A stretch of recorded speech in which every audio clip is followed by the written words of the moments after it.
Over at City Hall, it was a day meant for celebration and recognition. But this year's Trans Day of Visibility served as a reminder that many transgender people feel far from safe in our country.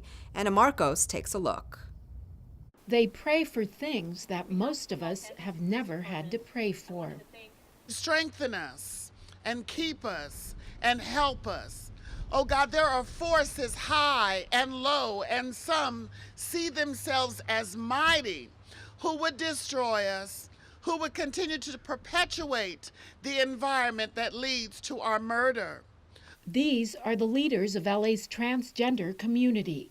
On this Trans Day of Visibility, they stand with city leaders and some of the LAPD's LGBT officers. Together, they're speaking up for the most vulnerable, like the 8 trans women murdered in hate crimes countrywide in the last 3 months alone. China Gibson was killed on February 25th in New Orleans. Jamie Lee Wounded Arrow, killed on January 1st in Sioux Falls, South Dakota. Misha Caldwell, killed on January 4th in Canton, Mississippi. But today is also a day for being counted, for becoming visible to the world, and for fighting injustice in an unfriendly political climate.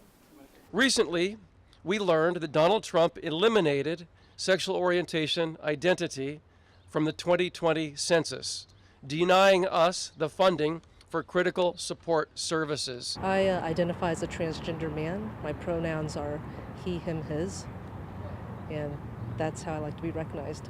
This is not a day of mourning. This is a day of visibility. This is a day of recognition. This is a day of empowerment. These activists are part of LA's Transgender Advisory Council, one of the first permanent transgender councils in the country. And they advise city leaders on HIV and health care, job and housing discrimination, and other issues that affect the transgender community.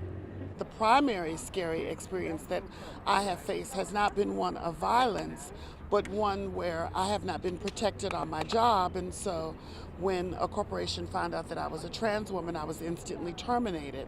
Oftentimes, we are left out of the conversation and we are not at the table when decisions are being made on our behalf. These things all add to almost erasing our humanity.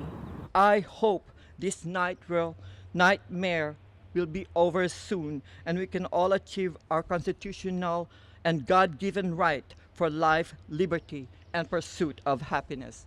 Thank you. For these activists, those rights have to start with speaking your truth. I'm Anna Marcos for LA This Week. The Trans Day of Visibility is honored in countries around the world.